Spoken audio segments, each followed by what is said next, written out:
Nous sommes dans une société où chaque être humain a des droits et des valeurs à faire valoir.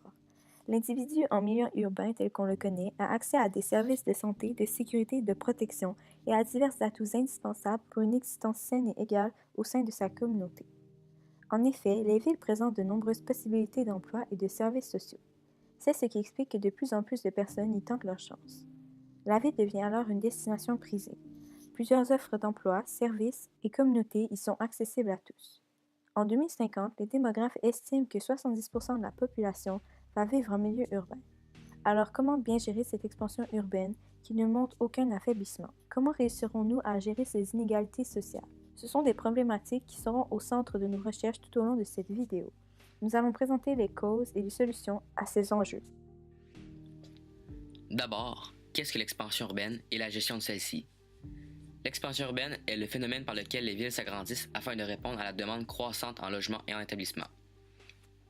La gestion de l'expansion urbaine est donc ce qui englobe l'ensemble des solutions et des démarches mises en place pour assurer une saine expansion des villes en réglant les divers problèmes qui y sont reliés. Mais quelles sont les causes de l'expansion urbaine? Deux facteurs principaux expliquent l'expansion urbaine. D'abord, il y a la simple croissance de la population. Donc la population augmente à un certain rythme, ce qui oblige la ville à prendre l'expansion. L'expansion urbaine est aussi accélérée par l'exode rural. En effet, on estime que 70% de la population vivra en milieu urbain d'ici 2050, alors qu'on en compte présentement 55%. C'est ce qui explique que l'expansion urbaine est en train de devenir un enjeu très important dans le monde entier. Le même effet d'expansion a lieu dans la plupart des villes du monde, et ce, depuis la création de celle-ci. Certains acteurs ont un rôle très important à jouer dans ce qui englobe la gestion de l'expansion urbaine. En effet, le gouvernement est le principal acteur puisqu'il est celui qui gère et qui applique les solutions qui apporteront de réels changements. Cependant, certains organismes non gouvernementaux, comme l'ONU, l'UNESCO et d'autres peu connus comme l'OCDE, vont également porter des actions qui auront des impacts sur la gestion de notre population. De plus, ces organismes étant internationaux influencent grandement le gouvernement dans ses décisions. On peut prendre l'exemple de l'UNESCO qui a proposé plusieurs projets de développement en milieu urbain, comme le programme MOST, qui est axé sur la gestion des transformations sociales. Ce programme va favoriser les recherches sur les sciences sociales afin de mieux comprendre et de communiquer les informations sur les enjeux sociaux. Ces recherches vont donc servir à analyser les diverses problématiques que notre société va rencontrer dans toutes ses facettes, englobant l'enjeu concernant l'expansion urbaine et sa gestion. Également, l'OCDE, soit l'Organisation de coopération et de développement économique, est une organisation internationale d'études économiques agissant comme une assemblée consultative. Elle propose diverses solutions à ces enjeux. Un bon exemple est la réforme de la gouvernance métropolitaine.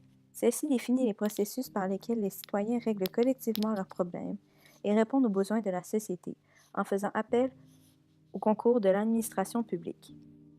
Tous ces acteurs vont créer des changements sociaux qui auront des impacts directs sur les conséquences de la gestion de l'expansion urbaine. Les principales conséquences de l'expansion urbaine non planifiée sont l'augmentation de la violence dans les milieux urbains, le développement de nouveaux bidonvilles et une augmentation de la population en raison de la mauvaise organisation.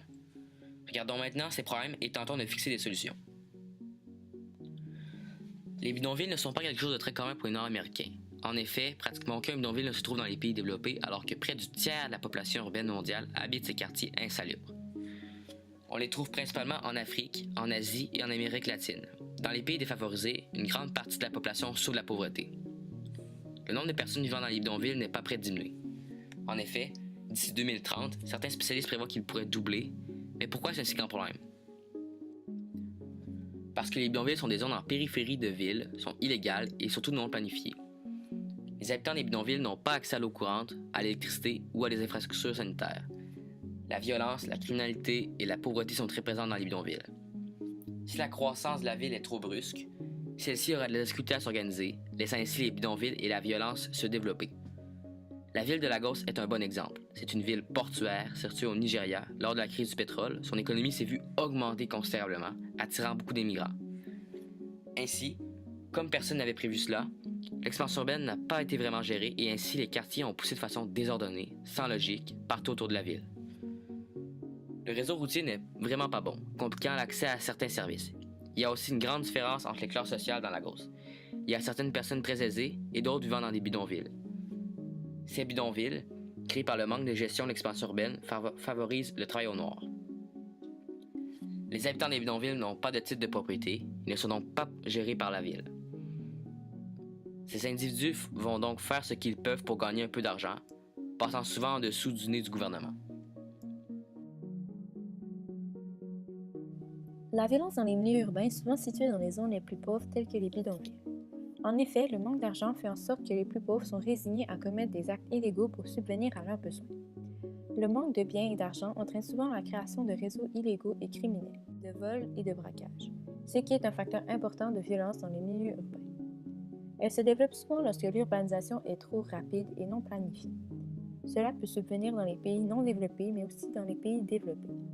Vandalisme, émeutes, vols, drogue, armes, prostitution et crimes contre la personne sont très présents.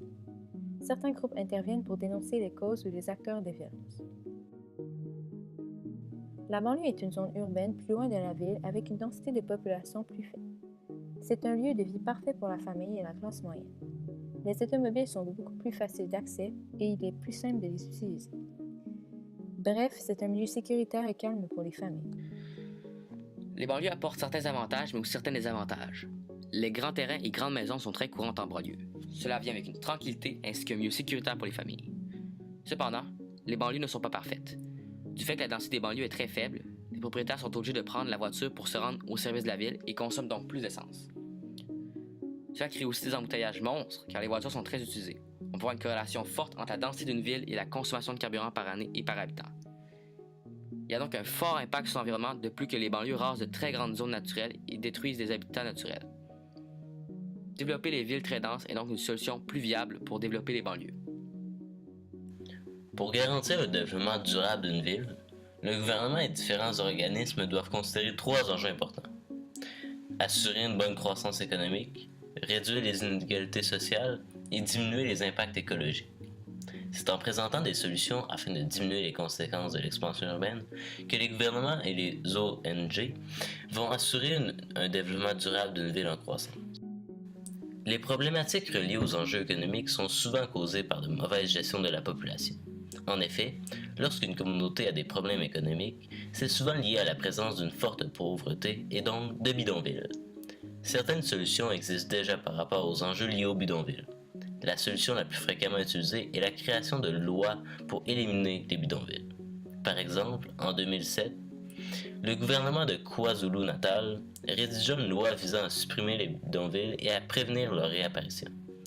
Pourtant, bien que cette solution semble économiquement avantageuse, ce genre de décision aura pour impact le désaccord d'un certain pourcentage de la population. En effet, les habitants des quartiers de KwaZulu-Natal sont protégés par les ONG qui ont pour but de défendre les droits de défense des résidents des bidonvilles. Également, la prise de conscience des droits protégeant les habitants des bidonvilles est une solution appliquée afin de faire respecter les volontés et valeurs de la population vivant dans les bidonvilles. Par exemple, en 2004, on assistait à la création d'un centre pour les droits au logement et contre les évictions forcées, le CORE, C-O-H-R-E, une entreprise décernant les prix notamment à la municipalité de Sao Paulo au Brésil, pour des efforts soutenus dans la promotion des droits au logement de la population vivant dans les bidonvilles. L'éviction est la perte d'un droit sur une chose en raison de l'existence de droits sur cette même chose par d'autres individus. Cette petite coopérative est un organisme non gouvernemental qui soutient le respect des droits de logement des plus démunis. Également, une solution de certains pays est de contrôler l'immigration et la division de celle-ci. Par exemple, en Chine, les politiques gouvernementales tentent de contrôler les migrations internes du pays. Le système d'enregistrement des familles, OKU, permet de contrôler les migrations afin d'orienter les immigrants vers des villes en voie de développement et ou plus petites et ou moins peuplées. En échange du respect du système d'OKU, les résidents ont accès à bon nombre de privilèges difficilement accessibles dans une société comme l'accès à des logements sociaux, à l'école gratuite et aux services de santé. Ils doivent donc rester dans leur ville assignée et habiter dans le lieu qui leur a été désigné, sous peine de perdre les différents aspects positifs qui sont proposés par le système politique OKU. Certaines communes voient la destruction des bidonvilles comme une solution raisonnable par rapport aux enjeux et aux problématiques créées par cet aspect de la société. Par exemple, on autorisa la destruction d'un bidonville en Inde, obligeant à plus de 120 familles dans le besoin à se reloger. Donc, pour assurer une bonne croissance économique permettant à la ville en croissance d'avoir un développement durable, le gouvernement et les ONG se doivent de trouver et appliquer des solutions comme celles présentées plus haut, qui serviront à aider la gestion de l'expansion urbaine. Un autre enjeu qu'il est important de considérer lorsqu'on veut permettre une bonne gestion de l'expansion de la population est de résoudre les inégalités sociales. En effet, il existe une très grande corrélation entre la pauvreté et la violence. Les gouvernements et les ONG cherchent donc des solutions afin de réduire la violence dans les milieux urbains et donc de réduire les différentes inégalités sociales qui ne font qu'augmenter la violence et la criminalité. Lorsque la violence fait la une, les autorités doivent parfois agir. Deux types de mesures sont adoptées. Il y a les mesures de nature répressive qui consistent à renforcer la présence policière et il y a les mesures de nature préventive qui consistent à agir chez les jeunes en leur offrant des activités. Par exemple, en 2005, certaines mesures pour contrer de violentes émeutes en France ont été adoptées par Nicolas Sarkozy. Celles-ci appliquent le principe de tolérance zéro. Ils agissent comme une répression pour dissuader certains actes. En 2008, en Afrique du Sud, certains organismes comme des syndicats, des organismes humanitaires et des organisations religieuses vont se mobiliser pour essayer de contrer la violence en hausse dans le pays. Ces organismes vont donc sensibiliser les jeunes et la population afin qu'ils ne participent pas à ces actes de violence dans le pays. L'Afrique du Sud, encore une fois, a connu de violentes émeutes à Johannesburg et a encore mis des mesures de protection. Les communautés étrangères et les immigrants sont davantage protégés dans les lieux publics. Ainsi, en réduisant les inégalités sociales et en plaçant des solutions contre la violence urbaine, les gouvernements vont venir à assurer un développement durable de la population de la ville. Les villes tentent de plus en plus de s'étendre en assurant un développement durable. Cela représente un défi de taille, car les villes doivent non seulement s'aménager de façon intelligente, en plus de régler des problèmes engendrés par d'anciennes infrastructures. En effet, l'idée de développement durable était à ses débuts dans les années 80, ce qui veut dire qu'avant ces années, les villes pensaient beaucoup moins à se développer en assurant un respect de la nature et des générations futures. Les solutions que nous proposons pour ce défi de taille sont d'aménager les villes et banlieues de façon à ce qu'ils soient plus denses. Nous proposerions aussi d'instaurer une variété de transports en commun afin de diminuer les émissions de gaz à effet de serre de chaque habitant des banlieues. Les banlieues représentent un réel problème. Ils sont très attendus, généralement situés loin des villes, et peu de services de transport y sont offerts. Tous ces aspects encouragent les gens qui y vivent à chacun utiliser leur voiture, polluant ainsi l'environnement. Ceci est cependant un enjeu important, car cela dépend des valeurs de la personne. Certains préfèrent la proximité et l'idée de moins polluer, alors que d'autres désirent avoir un plus grand terrain et avoir de l'intimité. Il n'est donc pas possible de concentrer tout le monde dans les villes, donc l'idée de donner plus de possibilités de transport en commun aux gens vivant en banlieue est une solution intéressante. Il faudrait aussi sensibiliser les gens à se déplacer autrement qu'en voiture, car sans cela, la solution des transports en commun n'est d'aucune utilité. La façon dont les immigrants sont accueillis varie énormément d'un pays à l'autre. Certains pays assimilent les immigrants en leur imposant leur culture, leur langue et leur façon de vivre, car le citoyen moyen est moins porté à accepter les différences. La France est un bon exemple de pays ayant l'assimilation comme politique d'immigration. Pourtant, d'autres pays prônent plutôt le multiculturalisme puisqu'ils considèrent la diversité culturelle comme une grande richesse. Ces pays imposent beaucoup moins leur façon de faire aux immigrants et font des accommodements raisonnables aux gens avec d'autres religions. Ils sont donc beaucoup plus flexibles socialement. Cette politique ne fait cependant pas l'affaire de tous, puisque certains individus acceptent moins les différences. Le Canada est un exemple de pays ayant le multiculturalisme comme politique d'immigration. Selon nous, il est primordial d'accueillir les immigrants en tenant compte de leur culture et de la respecter. Il est cependant important de préserver ses origines et traditions, donc l'idéal est d'accepter les différences de tous en termes de culture, tout en préservant les nôtres. L'expansion urbaine reste et restera un enjeu de taille dans notre monde actuel. Les villes ne cessent de grandir en raison des nombreuses opportunités qu'elles représentent pour les migrants.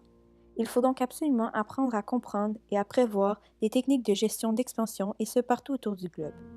Les nombreux problèmes nous obligent en tant que citoyens à se serrer les coudes et à agir de façon à aider les individus dans le besoin. Ainsi, les gens des générations actuelles et du futur parviendront à rendre le monde plus équitable et durable. Nous pouvons commencer dès maintenant un mouvement de changement, en participant et s'appliquant à respecter les diverses solutions proposées afin d'améliorer notre monde et celui des gens qui nous entourent. Une action à la fois pour chaque génération de citoyens qui suivra.